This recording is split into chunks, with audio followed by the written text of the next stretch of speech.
Welcome to Soul Elevation, guiding your ascension to new heights. I'm your host, Kara Goodwin. I love this episode with the amazing Robert Moss, where we explore so many aspects of dreaming. Robert is an expert in the field of dreaming from a shamanic and spiritual viewpoint, and I was so honored to talk with him. I even got to receive guidance from him on a dream which I had a couple of nights ago, which I've been mulling over myself. He shares captivating stories about a Mohawk woman from 250 years ago he's connected with via the dreamscape, whom he's found verifiable information of about her life. He also gives fascinating insights about a near-death experience he had from childhood, in which he lived a complete lifetime in another realm or planet before returning to his childhood body again. He's an amazing storyteller, and he has so much to share with us in this episode. Robert Moss has been a dream traveler since doctors pronounced him clinically dead in a hospital in Tasmania when he was 3 years old. From his experiences in many worlds, he created his School of Active Dreaming, his original synthesis of modern dream work and ancient shamanic and mystical practices for journeying to realms beyond the physical and growing creative imagination. He's led popular workshops all over the world, including a 3-year training for teachers of active dreaming and online courses for the Shift Network.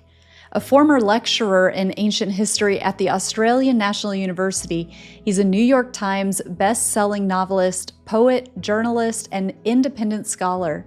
His many books on dreaming, shamanism, and imagination include Conscious Dreaming, The Secret History of Dreaming, The Boy Who Died and Came Back, and many more. His website is mossdreams.com. And we do talk a bit about books in this episode, and I want to share about my new book, Your Authentic Awakening. You can get this book everywhere, Amazon, Barnes & Noble, etc., and you can get a signed copy with free shipping if you're in the US by going to karagoodwin.com/book. This book will nurture your spiritual growth, whether you're just starting to explore your spiritual nature or you're further along on your journey. I have practical exercises to help you deepen your spiritual connection, and I also share many of my unusual quantum experiences in consciousness. Check it out at karagoodwin.com/book. And now enjoy this episode. Well, Robert, what a dream to have you here. Thank you so much for being here. I'm so excited to talk to you today. Well, I'm glad to be in the dream with you. Well, I have been taking a pre-recorded course of yours through the Shift Network that I think you actually did this one in 2023, from what I can gather. And I've gotten so much. I haven't completed it yet, and even in the maybe I've seen half of it or interacted with half of it, and my dreams have just been so they just kind of exploded, which I'm a dreamer anyway, but my understanding and the ideas of what's happening energetically have been really amazing. And then I read your book Dream Gates, and that very much activated my dreams. I happened to read it while I was in the Caribbean. So I was in the Atlantis area. I was actually on a cruise. So I was actually over the water. And I think that helped. I think there was divine timing there with being in the Atlantean energies and reading your book, but it was very activating. I felt that my dreams were just, and that hypnagogic state, which we will talk about, but that space between wakefulness and sleeping was very fertile. But before we get into all of that, it seems like your origin story with regards to your life's work goes all the way back to a near-death experience as a young boy, although in actuality, I'm sure it goes like way beyond that into past lives and way ahead into future lives and parallel lives and all sorts. But could you please share a little bit about how you became interested in consciousness and shamanism and dreaming? You've thrown a lot of starter dough on the table, so I'll Well, come back. I'll come back to that question. But before I do that, in honor of your blue dreams in the Caribbean, reading Dream Gates, last time I was in the Caribbean, I was on the island of Aruba, And in that drifty half-dream state between sleep and awake, I met an iguana woman. She was like an iguana, and there are iguanas on the island. You've probably seen iguanas in their natural habitat. They're amazing creatures. They are survivors. They can fall 20 feet off a tree without hurting themselves. They can stay underwater for half an hour. And I drew pictures of her. It was a very interesting engagement. Then I studied the local shamanic traditions of the area, and I found amongst the Arawak, the iguana was the shamanic power animal. So you took my mind back to my last adventures in the Caribbean, in waking life and in that half dream state. And then you talked about my origin point. Well, last night, my dear, I dreamed I was with an indigenous community in the Southwest. We were discussing the nature and location of a sipapu. Sipapu is a Hopi word for the hole through in the earth through which humans emerge, from which they emerge to populate the earth. And in the dream, a text has been discovered explaining things about the ancient understanding of the cosmic point of origin for the human species, the sipapu, and you use the exact phrase. So there are things that like to happen together, as the Chinese say. You say, when did my interest in consciousness begin? Well, I'm a person of experience. I know by direct experience. I'm not really a theorist. I'm perfectly happy to consider different models of explanation and understanding, but basically what I teach and what I practice is what I know through first-hand direct experience or indeed revelation. And it was pretty hard for me not to be conscious, for example, of our connection with other lives, because I was born in Australia. But my parents, when I started to talk, said, "Why have we got a bloody little English lord?" You don't hear it today. My accent's got roughed up. It's a bit of everything. But when I first spoke, I sounded like a real toff, from England, from the upper class, old Etonian lord type. What happened to our little Aussie boy?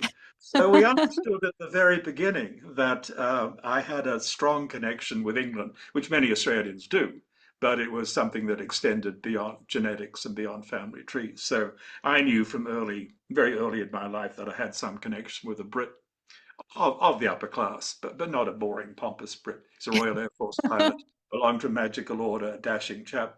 So I knew that very early on. Then I knew about other worlds, or remembered them very early on, because at the age of 3, I died for the first time. I was pronounced clinically dead in a hospital in Hobart, Tasmania, in a bitter winter, pneumonia in both lungs. And then, to the doctor's surprise, I came back. And they said with some embarrassment to my parents, "Oh, he died and he came back, didn't he? The boy died and came back," which is the origin of the title of my spiritual memoir, The Boy Who Died and Came Back. And frankly, I don't remember much of what happened when I was out of the body. I remember how difficult it was to be in the body afterwards. It felt like you're a child trying to drive a great big car and your feet can't reach the pedals. It felt like that. How operating the body was hard. And I kept getting sick and I kept sort of starting to check out again. And I didn't live the typical outdoorsy life of a young Australian kid who was born big and strong. I was in sick rooms a lot. And then at 9, I was pronounced dead again. It was an emergency appendectomy. And it starts when I tell it like a classic NDE, as we now call them, classic near-death experience. I will note we didn't have that term back then. Raymond Moody hadn't written his book. We didn't have words for these things.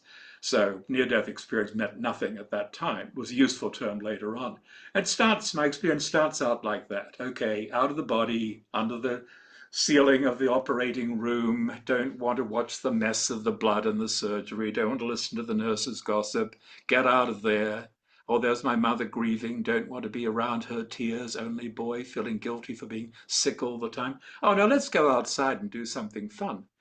So I find myself stretching the window of the hospital in my second body, of course, in my subtle body. It stretches like toffee. I'm out, pop! There's a theme park along the beach, Luna Park, just for fun. The entrance is a big moon face. Oh yeah, let's go and have some fun. So I'm going to the theme park like a 9-year-old kid would want to do. And I get on the ghost train and I'm no longer in the theme park. I'm in another world. It feels like a world inside the world with a sort of twilight atmosphere. The people are beautiful. They're very elongated. They're very long. They're very slender. They're very beautiful. And they welcome me. And I'm one of their family and they raise me and I become maybe a father, a grandfather, some kind of shaman priest. I forget about the 9-year-old in the operating room. I live a whole lifetime, a very satisfactory lifetime. It's time to leave that body and I expect to go to another star, but bang, I'm back in the body of the kid in the operating room, coming back from anesthesia, out for a few minutes. And when I try to talk about this, believe it or not, in the 1950s, in a conservative family in Australia, there's nobody really who wants to hear, oh, poor kid, it's the medication, isn't it? The first person I found who could listen to this and confirm it or validate it was an Aboriginal kid, and I wasn't supposed to hang out with them because they're very racist, period. But he's, oh, yeah, matter of fact, oh, yeah, we do that. We get really sick. We go and live with the spirits for a while. And sometimes when we come back, we're the same, and sometimes we're different. So, to cut to the chase and finally answer your question, I've known with absolute clarity since then that there are worlds beyond the physical and they are reachable. They're reachable. They're Mm. not only real worlds beyond the physical, but we can reach them. And it doesn't have to be through the extremity of dying and coming back or the near death experience. We have the opportunity to do this in dreaming. And as we grow our practice of dreams and our memory and recognition of what's going on within us, within them, we find we all have portals to the multidimensional universe, which is one of the really exciting things for me about being a dream teacher as well as a dream experiencer. I love watching people's eyes and their souls and their minds open to the reality of the larger universe that dreaming makes accessible. Wow. Well, thank you for sharing all of that. Did I hear your Lucy in the background? You did. You've got good ears, my literary cat. Let me tell you a Yes. story about Lucy, which is about dreaming in everyday life.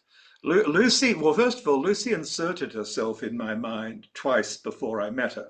I'm in that drifty half dream state, and suddenly this little tabby cat face, very sweet and very fierce, pushes itself, getting put my attention. 2 weeks later, I met her and we adopted her.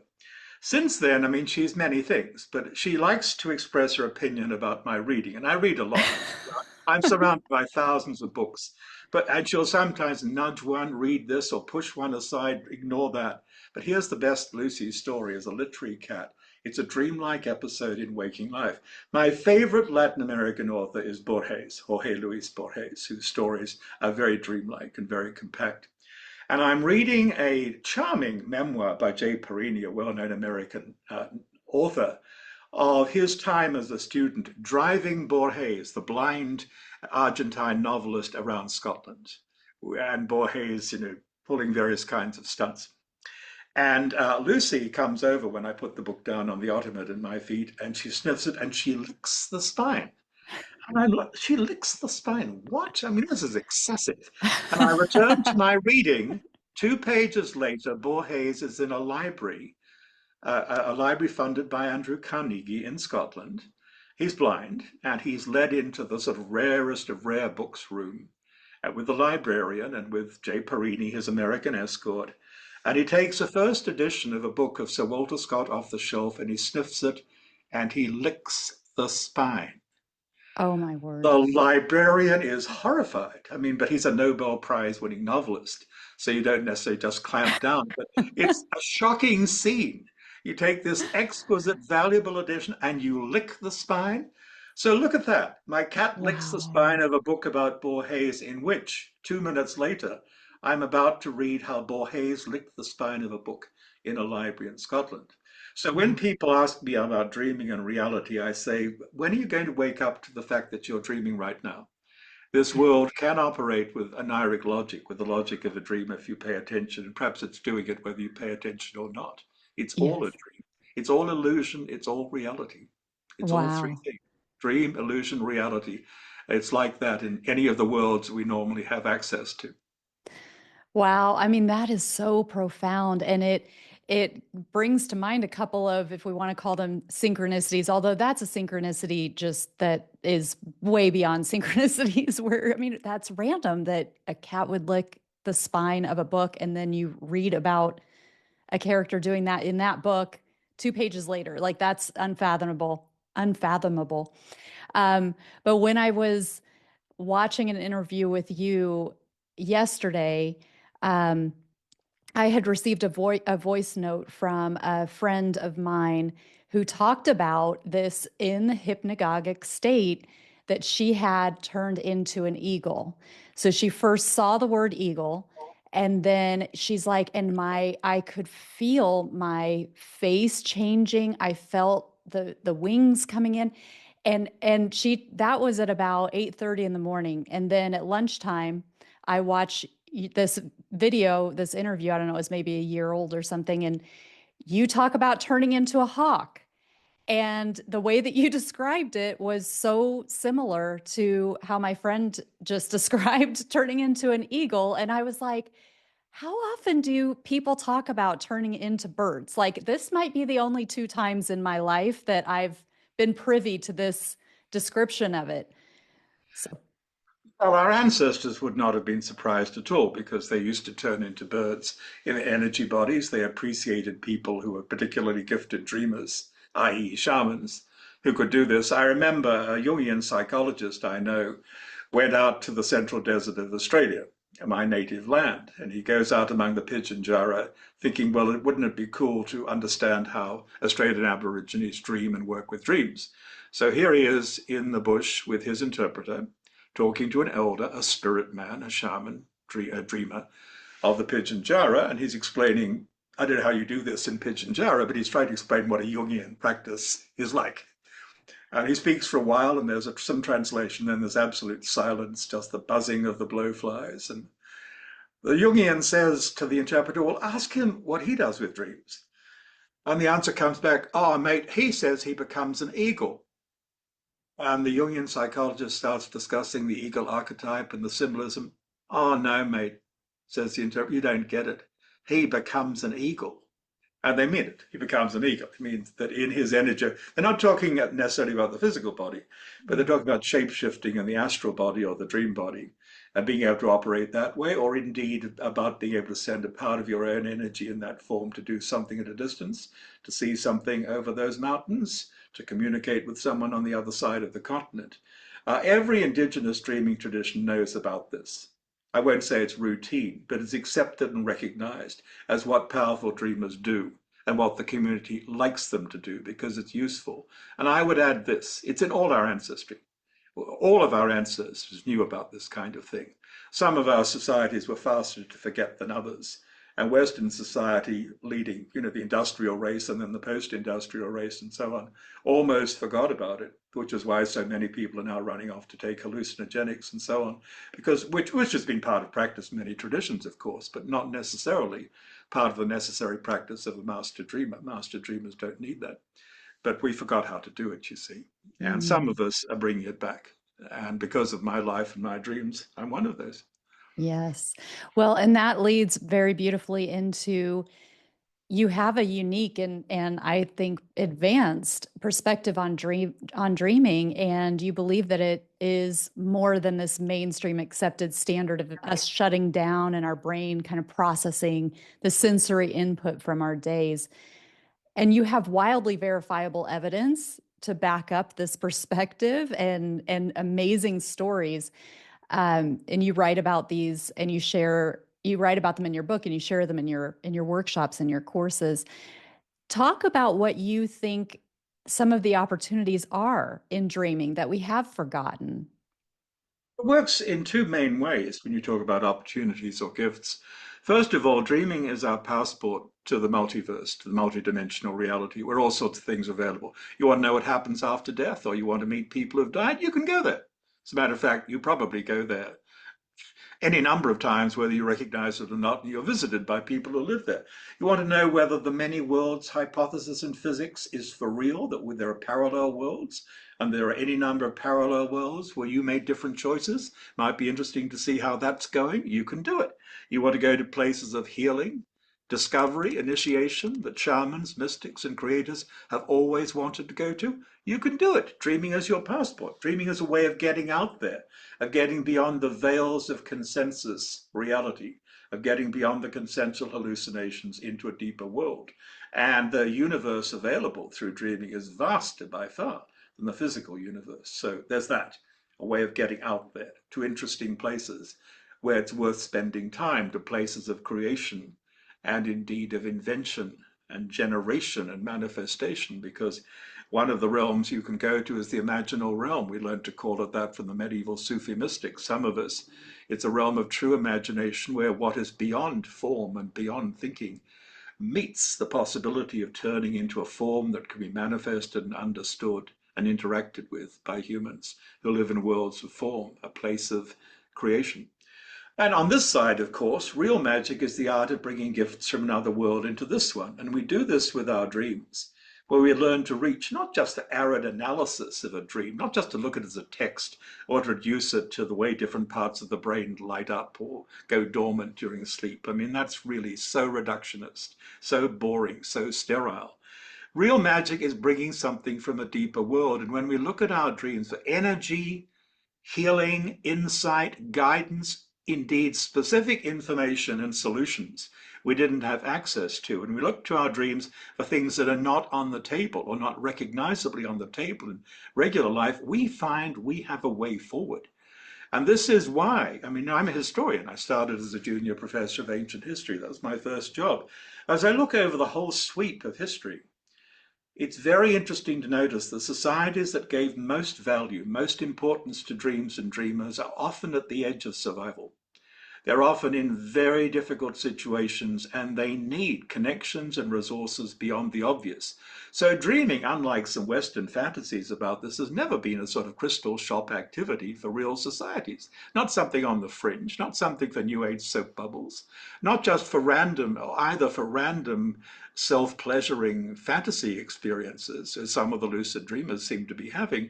It's been a matter of soul and survival, getting in touch with soul and remembering its purpose, getting more of soul and self into the body, and finding practical tools that can be applied in regular life. One of my teachers, and my important teachers, has all been in non-ordinary reality, in the deeper reality. One of my most important teachers, the Arondiwano, the woman of power I call Island Woman in my books, Dewa Takwas, she comes from across the water.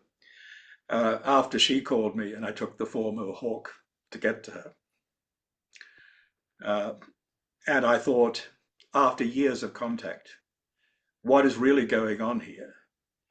I realized that from her point of view, in her time, reaching 250 years into her future across future history, she is looking for solutions from her future to problems her people are facing in the early 1700s, specifically smallpox, which is in danger of killing their entire Mohawk population.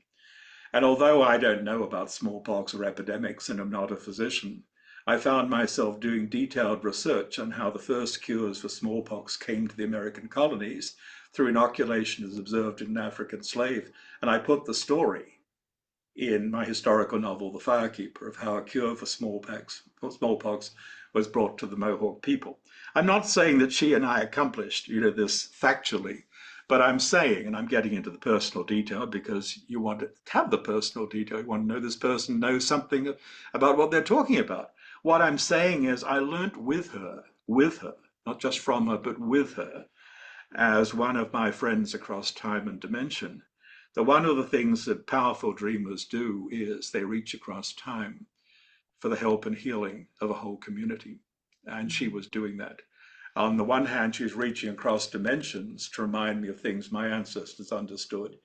In another sense, she is reaching in terms of our multidimensional families because of my connection with an Irishman she knew in her time in the early 1700s, which made the link. But then she's also, as a dreamer, reaching for tools for survival. And I will add this in the Mohawk language, which I had to learn because of my dreams. I don't recommend you do this just for fun. It's not an easy language to learn. But the word for shaman, the word we translate as shaman, is radzetzots, which means simply one who dreams. The dreamer is the shaman. The dreamer is the healer. The fundamental qualification for being a healer or shaman in that language and the related language group, the Iroquoian language group, is that you're a dreamer. It's first and foremost. You're a dreamer. Dreamers are wanted. Dreamers are valued. Okay, well, thank you for that. And there are a couple of big topics that you brought there. I want to come back to the Mohawk woman because there is a parallel there with something that that's kind of you're making me make some connections that I would love to explore. But before we get to that, twice you mentioned dreaming as being a passport to multidimensional realms. And I had what was for me a powerful dream a couple of nights ago that I feel is relevant to this. And I would love to share this with you a little bit, and because I think there could be some relevance to what you're talking about. And you're again making like these connections come through. Um, but I'm getting off of a plane and I'm searching through my backpack. It was literally the backpack that I travel with, like the same colors and everything. And I'm looking for my passport. And I pull out my passport and it's got a punch in it, which means it's an expired passport. And I thought, well, why did I put this in here? But I'm walking to immigration and I'm like, well, that's not the passport that I need. So I keep digging in my backpack. And as I'm walking to immigration and I get to the line and I keep pulling things out, but none of them are my valid passport. And I keep finding more compartments in my backpack, which I think is notable, noteworthy. And there are things in these other compartments. So I'm like, well, at some point I must have known about these because I put things in them, but it's also new to me. Um, the immigration officer calls me over and I'm continuously looking in my backpack and I'm saying, I know I have to have it because I got on the plane. Like you can't get on the plane without your passport. So I'm like, I'm still looking. It's in here. Don't worry. And he's not worried. He's like just going about his paperwork. And I find another passport that has a punch in it. It's another not invalid passport, expired passport. And so I keep looking. I never do find it, but I find a whole bunch of red gummy candies. And there are two different kinds. There's a smooth kind and a bumpy kind. And I have two handfuls of these gummies, and I'm saying, can you throw these out? Or do you have a trash can? Can I throw these away? And he gives me this bucket and it's got all these holes. It's designed with all these holes in it. And I'm thinking, I don't even know if this bucket's going to hold them because they're going to go through the holes, but it does. And I get rid of the gummies. And then some other things happen, but those were kind of the key elements as far as I was concerned was the backpack with all the compartments, two invalid passports. I can't find my current passport and these candies. So Well, it's a fun dream to discuss, but let's do it within the grid of my Lightning Dreamwork process so we can yes, introduce that to people. It's a four-step process. We won't talk about it, we'll just do it. First of all, your dream requires a title. It's a story. What's the title of the story? no identification. Okay. First feelings coming out of the dream. Feelings inside the dream are interesting, but what are your first feelings coming out of the dream? Um, I felt some relief because I was just dreaming. Does that Relief. count? Oh, yes, yes, yes. That's a feeling. Relief because you were dreaming. Relief because it wasn't playing out in the world around you. Okay. Reality check very quickly. What do you recognize from this dream in the rest of your life? You take plane trips, presumably. You have a Mhm. passport, presumably. Is there any need to update a passport or update identity documents, literally? Or could No. that come up? Could you find yourself in a situation where you need to update your passport because it's expiring? Could it relate to the future? No, but I did have this come up when I went to Cancun years ago, and I realized the last minute that my passport was expired, and we were literally waiting All for right. it to arrive before we could get to the Okay. airport. Well, so the past could be precedent. It's not impossible, is it, that something similar could happen in the future? Not impossible. You may not see it at the moment. We always want to ask these questions about the literal application of the dream. Psychologically oriented people and a lot of dream workers are forever missing the fact that dreams show us what might or might not happen in the future. It may not be the main function of a dream, but we want to look at it. So I'm noticing, I don't travel as much as I used to, but when I was traveling all the time, I was very conscious of my need to have the correct ID and deal with all sorts of things on that front. What about the backpack? Do you have a backpack like that? I do. It was the very same colors and style of the backpack that I use when Not I as many, travel. but not as many compartments in ordinary Correct. reality. And what about candy? Do you eat candy, red candy? Well, so sometimes I have a CBD gummy that will help me with the hypnagogic state. So it will help me to expand my hypnagogic state, but it keeps me from remembering my dreams. So I Yeah. question Okay. whether it's helpful or All right. not. Oh, that's very good. That's very useful information. So very quickly, third question. What do you want to know now? Where's your curiosity right now? Well, I wonder if the new compartments in the backpack reflect realms, different Ah, realms, multidimensional realms. I wonder if I am missing some sort of, gate identification or something for a gatekeeper or something like that to enter into. so what we do now is we move on briskly. Sorry, I'm treating you as if you're in one of my workshops, I but love it. you shared the dream. We now play the If It Were My Dream, a game which you must know about. Yes, We yes. say if it were my dream, we do not tell people. We never presume to tell people what their dreams or their lives mean. If it's my dream, I'm actually more interested in what has expired or I need to get rid of or recognize as no longer relevant than anything else. I have two passports, two forms of identification, two identity documents which are expired. What aspects of myself, my life, my training are no longer relevant? And what about when it comes to the candies? There's this literal application that I may need to throw in the trash, something that I thought was useful but is actually not helping. So I have three instances here, the two expired passports and the candy that goes in the trash, are things it might be time to clean out of my life. You know. Now, the fact that I've got a backpack with all these compartments fills me with optimism because I have far more going for me and even traveling with me than I may have recognized.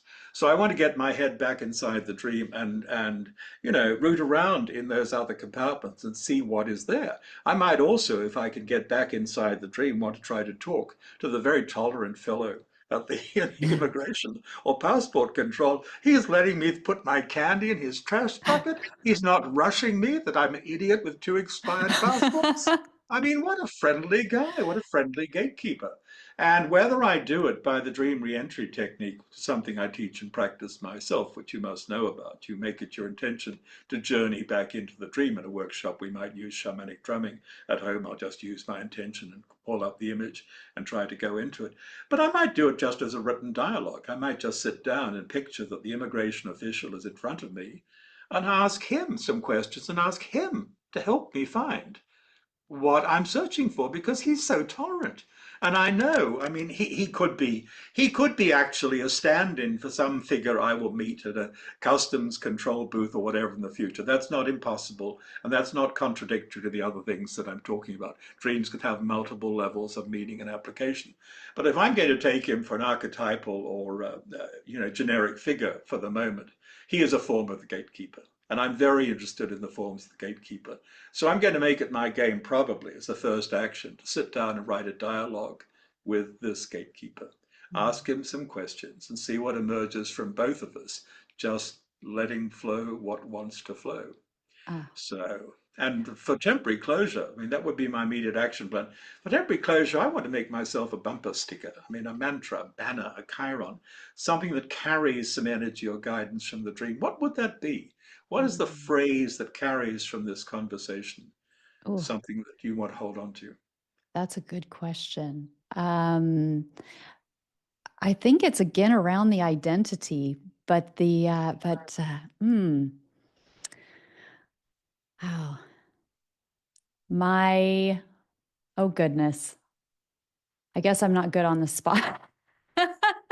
Oh no, throw that away, spit that out. If you're in one of my literal Cancel, workshops, I say cancel. go outside now and spit that out. No negative mantras. Uh, Yes. I would say for now, I need to identify myself. And you Mm, see, when we move into that mode, it gets more serious and more interesting and more powerful for me because I stressed what is no longer working and needs to be released. What do I want to claim? I mean, a human being is an animal that has to define itself or be defined by others. I didn't mm, invent that phrase, but it's a true statement, I think. How do I define myself? How do I assert or affirm my identity now, today, in my life? In that sense, I need to write my own passport. So mm, this is forward moving stuff. Maybe I'm going to sit down and do that. The other day, struggling with one of the many book ideas I have, I met my favorite deceased professor who's become a sort of stand in for the kind of guide you like to hear from. He said, Tell me what this is about, Robert.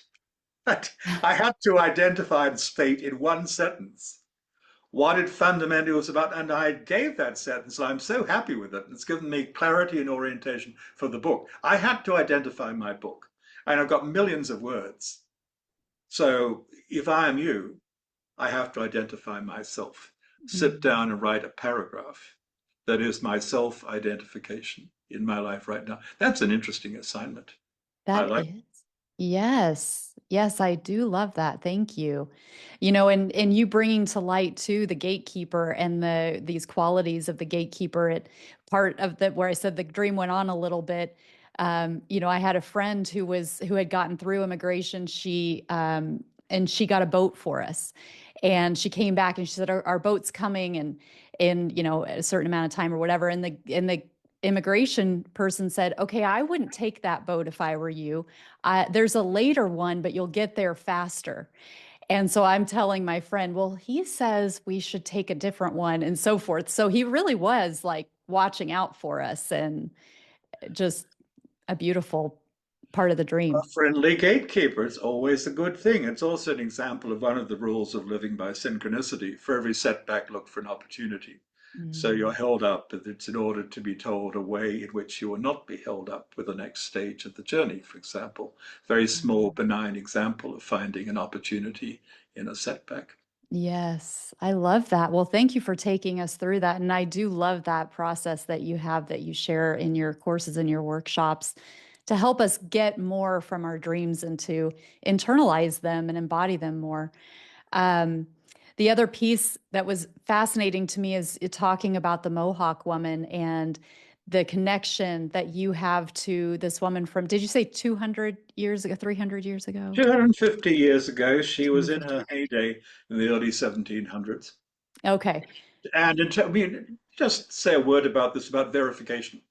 Because we hear all these stories, past lives, this, the other. I'm a former history professor and a former investigative journalist. I do my fact checking, I do my research. I don't Yes. want loose floating, unverified uh, stories. I want good stories, but I want you to test and verify. And that, by the way, is how you feed the skeptic. So so the skeptic doesn't get in your way. So, okay, I am dreaming with this native woman from 250 years ago, let's say. I find her. I find her in the memoirs of a half Cherokee, half Scottish officer who fought in the War of 1812 for the British and knew her son, who told the story of how his mother, aged 5, in a Huron village, not yet Mohawk, Huron, Wendat, Huron, in Canada, was captured by a Mohawk raiding party and taken back to the Mohawk castle. They called them castles, and raised as a Mohawk. So she starts out as Huron, not Mohawk, is adopted, as many captives were, by Native American people and becomes part of the host society and rises to become mother of the Wolf Clan of the Mohawk people. She has a historical identity. The story of her precognitive dream at the age of 5 is in the memoirs of Major John Norton. I find this. I mean, I'm a historian. And then, track forward several years later, a Mohawk woman of the Turtle Clan comes to one of my workshops in midwinter. She says, Robert, I've heard you're dreaming like my ancestors. We need to get it back. That is why I've come to you.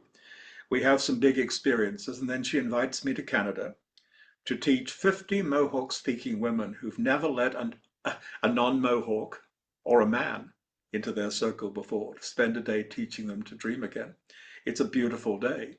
And at the lunch, there are two beautiful Mohawk women sitting across the table, and their surnames are the names of the family of the woman we're talking about and of the Irishman she tried to influence in the 18th century.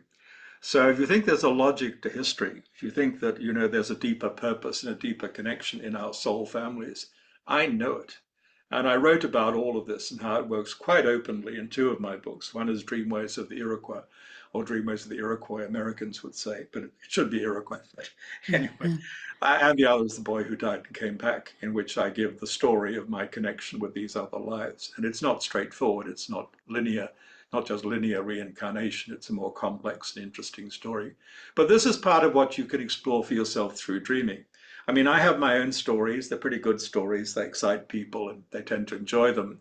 But at the end of the day, my purpose is not to sit around telling my own stories, it's to facilitate the ways by which other people can find their own bigger and braver and brighter stories. And they can be large or small. One of the beauties of dream sharing is you can share a very small story, and all that's in it is a laugh or an awakening, or maybe something will make you red in the face with embarrassment because it shows you yourself from an angle you hadn't considered. But nonetheless, it's a great way of building real friendships and real relationships and creating small islands of coherence, to borrow from the Nobel laureate chemist Ilya Prigogine, small islands of coherence in a time of crazy imbalance. Groups like this, friendships like this, duets like this that can share in this way create a place of order and stability, and a place where it is easier to bring things through from the larger world, where it's also easier to take off for that larger world. You see, dreaming is both about getting out there beyond the body and the brain, and about bringing more into the body and brain in this world. It works both ways. But you'll never get there if you settle for some theory about dreaming that makes it, chemical wash in the brain, or neurons randomly firing, or routine processing of day residue, or binds you to a Freudian theory or any theory at all. As Mr. Jung said, dreams are facts from which we must proceed. Let the facts speak. Listen to the facts speaking to you.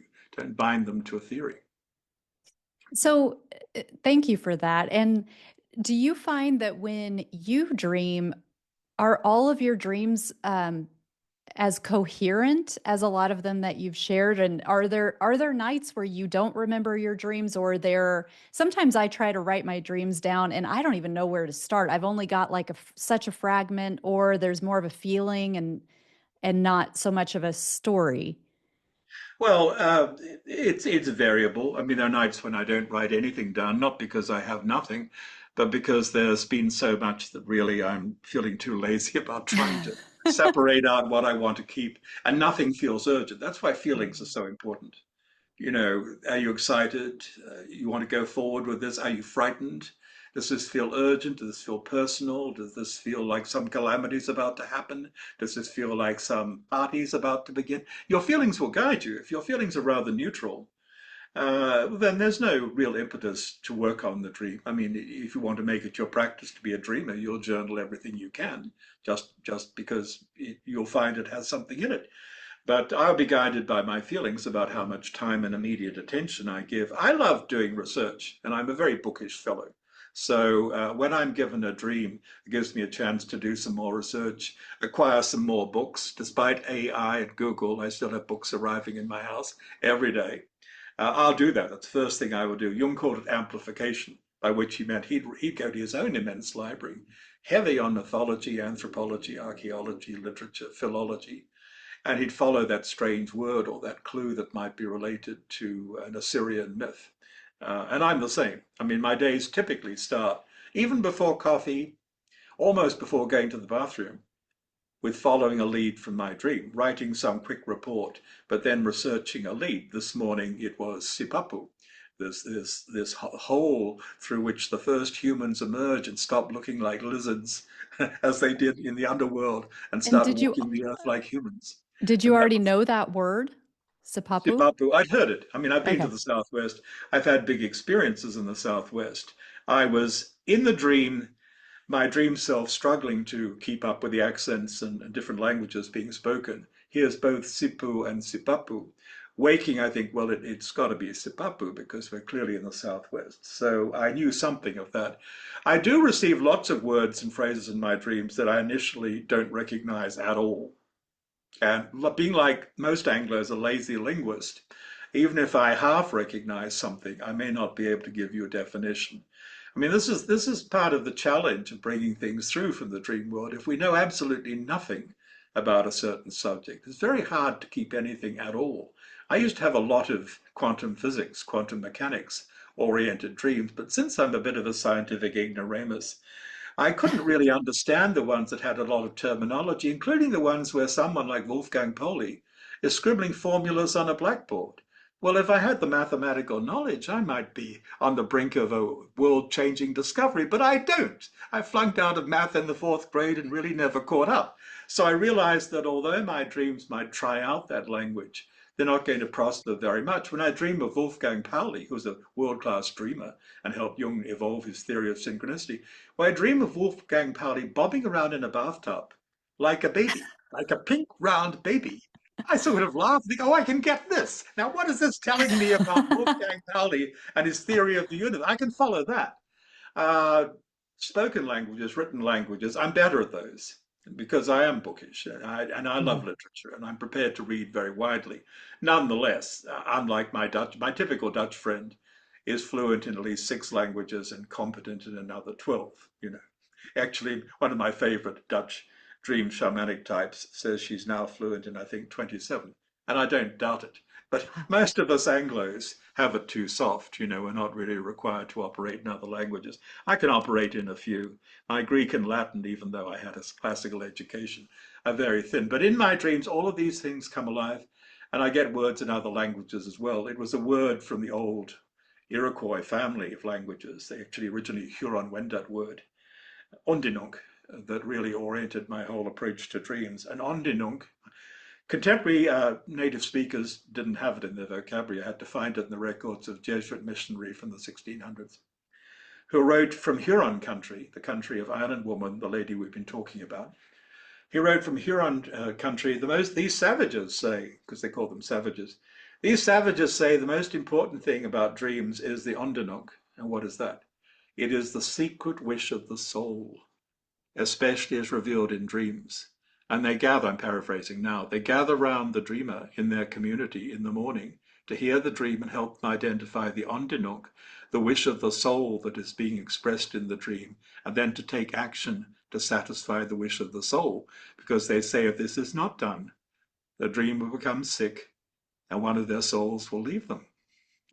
Now, think about that for a moment. There's a whole practice, more than a theory. There's a whole practice of dreaming, healing, and living, life itself, in this funny word, which I initially heard without seeing. It was a pre-literate language. They had no writing for these things. When I found that word, when I understood what she was talking about, I realized, oh my goodness, how could we in our cultures, in our societies have forgotten this? Dreams show us the secret wishes of the soul, of the larger self, and they recall us to the purpose for which we might have come here. And if we can align ourselves with that purpose, maybe we'll do better. And if we forget about it and don't serve the soul, maybe we'll get sick, dejected, chronic fatigue, depression, all those other symptoms of soul loss, because part of us that is soul oriented goes away because it doesn't like us anymore. And so we get this sad perspective of all these people who've lost their dreams in every sense, lost their dreams of the life of the night, lost their sense of purpose, because they have not been heeding the secret wishes of the soul and have not had a society or a culture or even a friend who helps them to follow the right path. Wow. When I hear you talk about that, it makes me think of, in modern society, especially in the West, we have kind of an epidemic of this soul disconnect, where we're living in a way that we've been trained, and we're really not giving ourselves the opportunity to live from a soulful way in our waking life a lot of the times.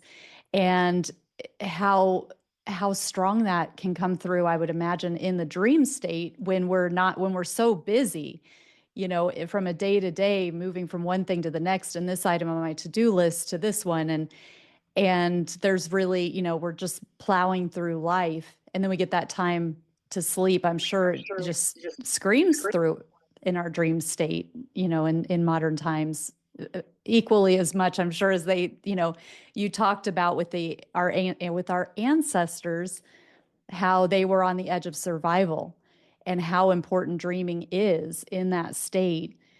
We have a lot of creature comforts now, and we're not, you know, in the literal sense on the edge of survival in the same way. But from a soul perspective, a lot of people are in dire straits. Yeah.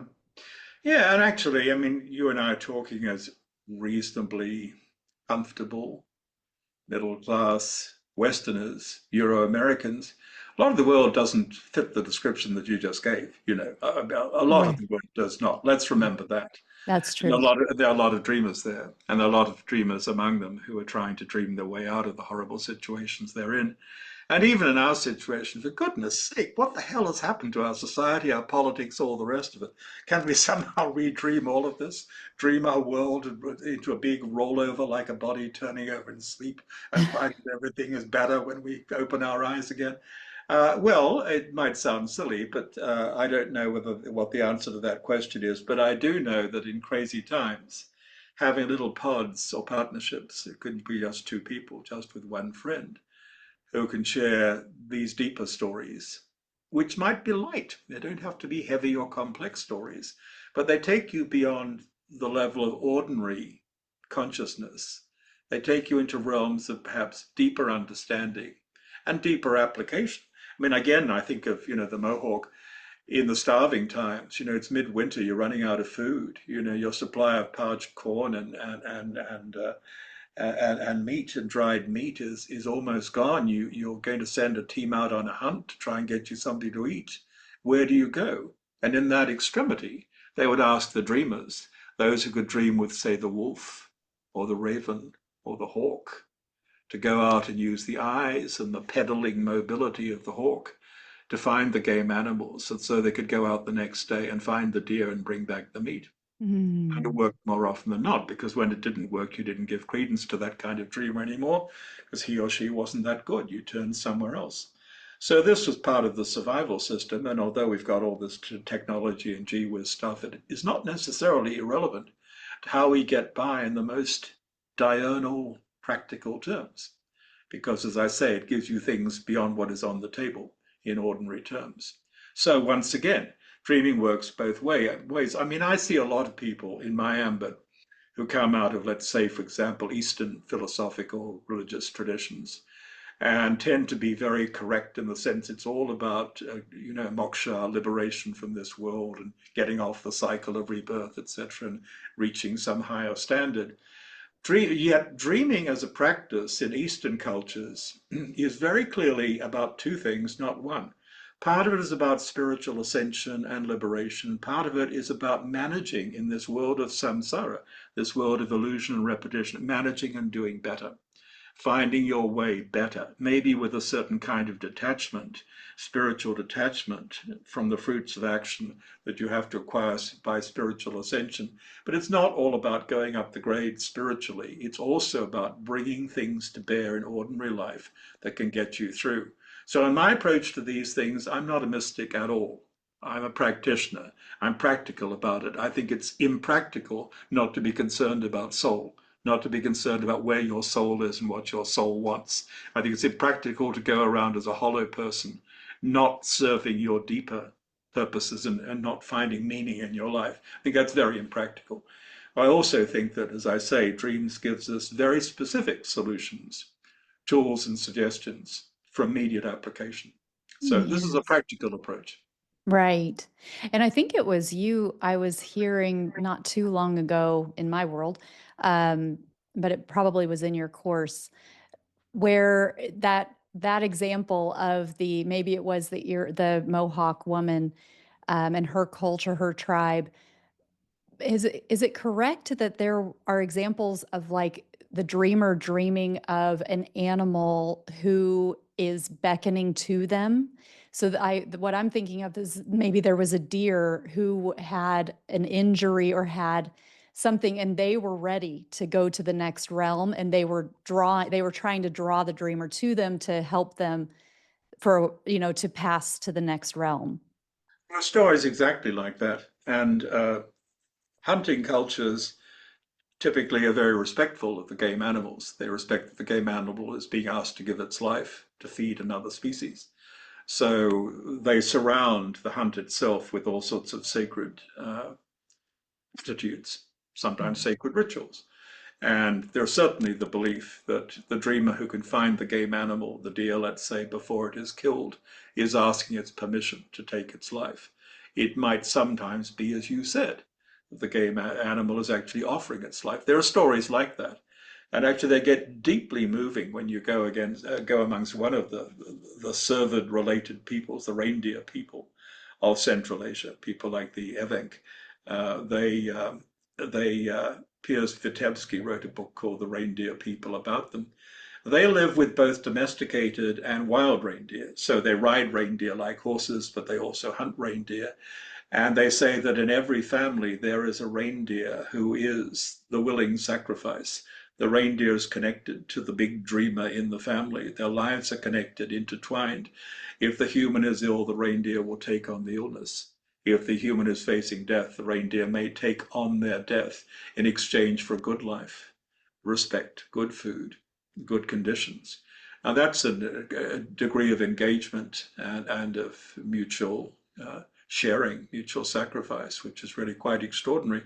And I think it again reflects times and situations because there are people who still live like this. It's not dead. There are indigenous people who still live with this understanding. There are indigenous people who think that they can not only take the form of a bird or animal in their energy body, but that they can enter the mind of a bird or animal and operate within it and be like that to that extent. And of course, they see everything as alive. They see trees as alive, stones as alive, all the rest of it. But, our divorce from nature in this sense of the mobility of consciousness, the ability of consciousness to shift into different forms, to dream in the heartwood of an oak, to feel with the heart of the deer that is giving its life, or to hunt with the senses of my little Lucy, my miniature mountain lion, who just loves to be a hunter. Oh, some of us do it. Some of us still do it. I mean, we're not dead to these things. It's just our society hasn't encouraged it. And one of the things that I've tried to do, and that's why I was glad to demonstrate the Lightning Dreamwork process, this simple four-step, fast, fun way of sharing dreams and stories. One of the things I've tried to do is to encourage conditions and processes by which people can share more with each other of these realms, from these realms, and do something good with it. Because one of the reasons that dreaming almost died in our society is it wasn't socially rewarded. And people didn't know how to talk about it, apart from typically a girl and her mother, they often didn't know who to turn to. So that some of us are trying to change. Although it might seem a slow process, it is a passionate and very lively process for those who are part of it.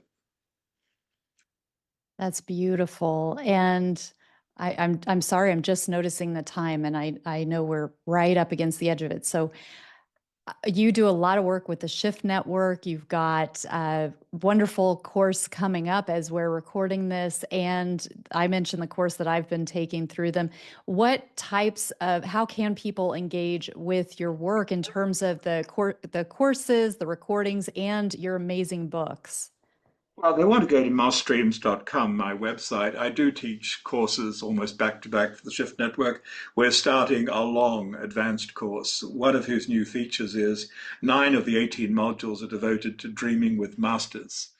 So we take 9 exemplary figures who did a lot of dreaming, and we learn from them and with them. We make journeys and exercises inspired by Yeats, for example, the poet Yeats. We're going to realms of Celtic enchantment. Of course, Jung is obvious, but we'll have a spin on Jung here that might be surprising.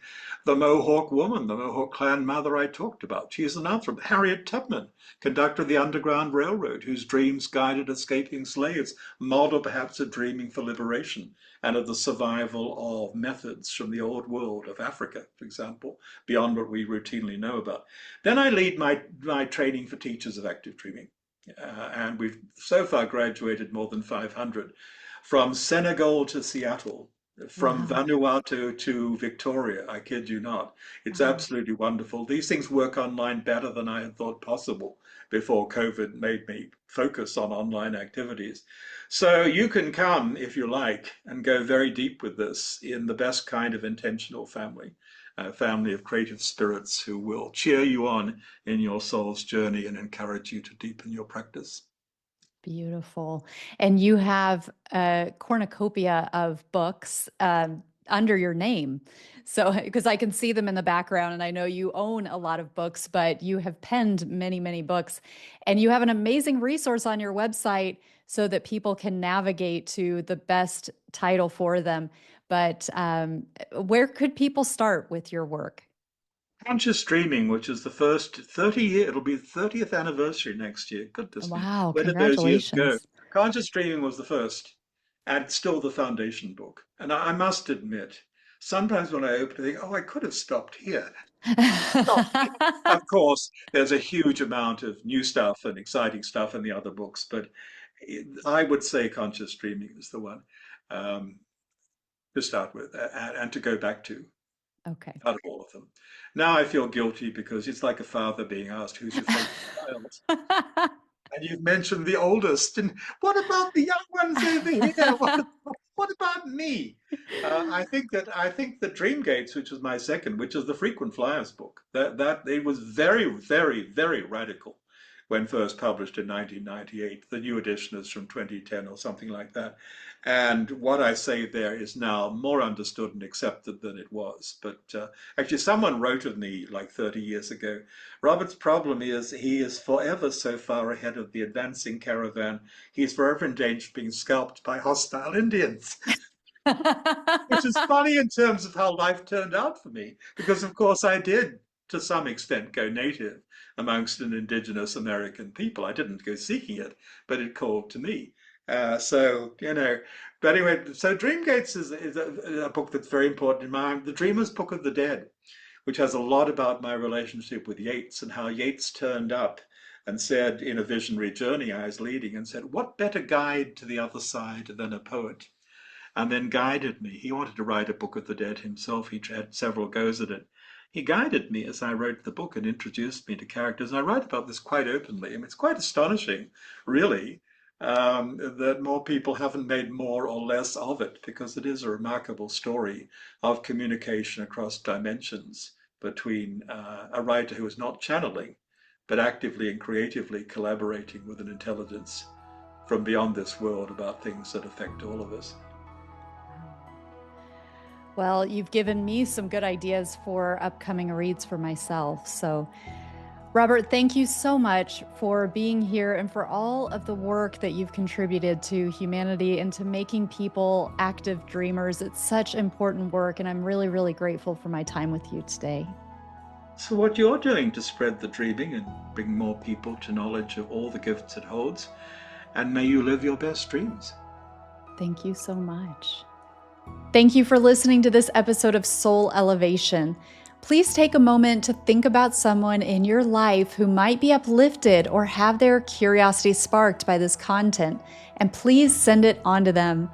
Let's keep sharing high-frequency, empowering content to reinforce the highest potential for humanity. I also invite you to subscribe to this content.